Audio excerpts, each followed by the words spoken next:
Welcome to the Wayfaring Panda. My name is Annette.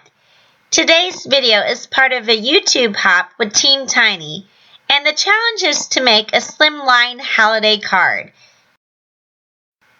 So for the card, I'm using a die from Whimsy Stamps called Slimline Marquee die.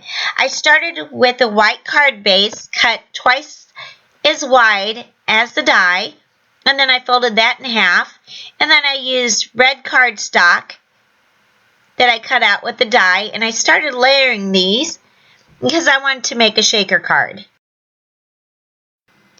After I put my first layer on, I decided I should stamp the inside of the card first, so I'm using my Tim Holtz stamp platform to stamp the sentiment inside, and I'm using Festive Berry Distress ink, and then I'll go over that with clear embossing powder. The sentiment says, "May your holidays be sprinkled with joy," and it's from Lawn Fawn's Sprinkled with Joy stamp set. I'll put a list of all the products I'm using in the description below, and most of those will have affiliate links. It doesn't cost you anything to click on the affiliate links, but it does give me a percentage if anyone purchases anything from those links and helps support my site. Thank you. I used Tombow Mono Liquid Glue Aqua in order to put these different layers together. I ended up using 12 different layers. The other option is you could use foam tape so you wouldn't have to use so many layers of paper. And I'm using some old cardstock that kind of got ruined in a water leak we had. So since you can't really see that, I thought I'd go ahead and use this paper, and then it'll give the edges a red look so it'll blend in with the rest of the card. I did find out that I had problems with it warping, and it's a lot thicker than I thought it would be because the glue kind of added some thickness, so you could get away with doing less layers than I did. I ended up doing 12. You could probably do 6 or 9 depending on the shaker parts that you put in. As far as the warping goes, I don't know if I put on too much glue, but I was afraid of the layers not being stuck together enough and the shaker bits getting stuck between the paper, so that's why I used a lot of glue, but maybe a different kind of glue or using less glue might have been better. Also, I'm not going to show every layer that I put on here because the video will get too long. After I finished layering my red cardstock, I cut out a piece of Echo Park pattern paper with the die, and then I put on some score tape on the back. And then I peeled off the paper on the score tape and attached some cellophane. And it's just cellophane I used from some old packaging. That way it makes it more eco-friendly because you're using packaging that you would have thrown away anyway, instead of buying others. And so you're reusing something instead of throwing it in the trash.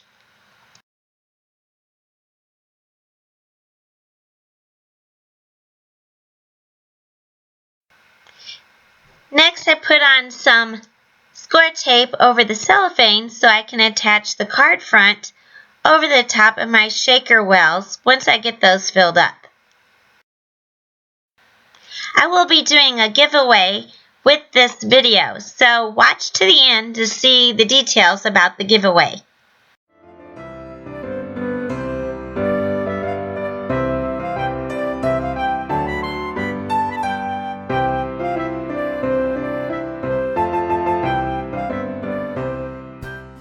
Next, I stamped some images from Lawn Fawn on some Spectrum Noir paper, and I used Lawn Fawn Jet Black ink. Both of these are alcohol ink friendly, so you can use these with Copics. I'm just starting to learn how to color with the Copic markers, and also I haven't had any formal classes in art, so this is kind of new for me with learning how to do shading.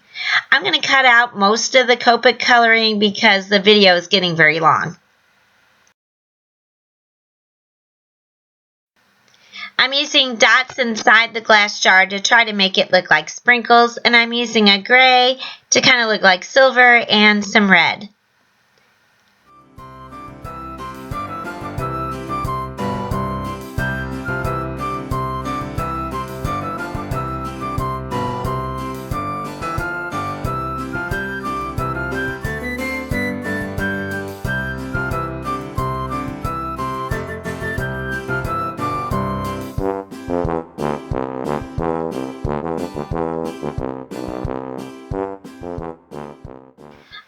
to add some glitter to my cupcake so it looks like it has sprinkles on it. So I'm going over my cupcake with some glossy accents, and then I'll sprinkle that with some bright red glitter.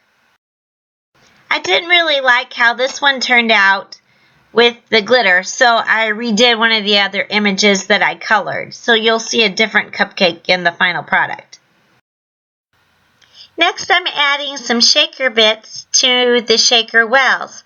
And this mixture I made myself. I made some peppermint candies with polymer clay.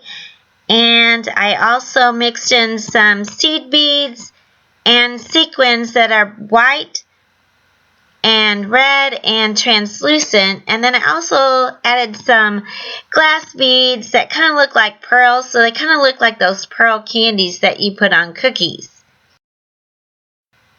So I promised that there would be a giveaway. So here's the giveaway information. I'm going to send one person some of my homemade shaker mix if you're from the USA. If you're from the USA, type in the comments somewhere in your comment, USA, and then I'll have a drawing 1 week from the airing of this video. So next Saturday, I'll draw a name from anyone who commented with the word USA, and I'll send you some of my shaker bit mix that I made. Also, I made some candy canes, and I'll have that at the end of the video, and I'll send some of those to you also. I'm not buying any more polymer clay since I found out it has PVC plastic in it. So I'm just using up what I happen to have on hand for making Christmas ornaments several years ago. However, I am considering, if I do like making shaker bits, finding a recipe for making eco-friendly clay to make shaker bits. Please leave me a note on whether you would be interested in purchasing eco-friendly shaker bits in the future. After I get the wells filled up, then I peeled off the paper on my score tape and adhered the front to the top of my card. Then I used my glue to attach the images that I colored to the card. To find the other videos in the hop, you can click the link in the description below or type in hashtag #TeamTinyHolidayHop in the search, and the other videos will be populated. All the members of Team Tiny are small YouTube channels of creators that have less than 1,000 subscribers. You can help us grow by subscribing to our channels, liking our videos, and leaving comments. That helps us get picked up in the YouTube algorithm so more people can find our videos. In order to add some bling to the card, I added some crystal stickles to the cupcake. I used my glossy accents to attach my candy cane to the squirrel, and then I used the glossy accents on the sprinkle jar to make it look like glass, and I thought the card needed some more, so I added some dots of red and silver stickles around the sides of the card. Thank you so much for watching. If you haven't already subscribed to my channel, please subscribe. I really would appreciate it. And also, I'll link another video at the end of this one that shows how I made a completely eco-friendly shaker card a year ago.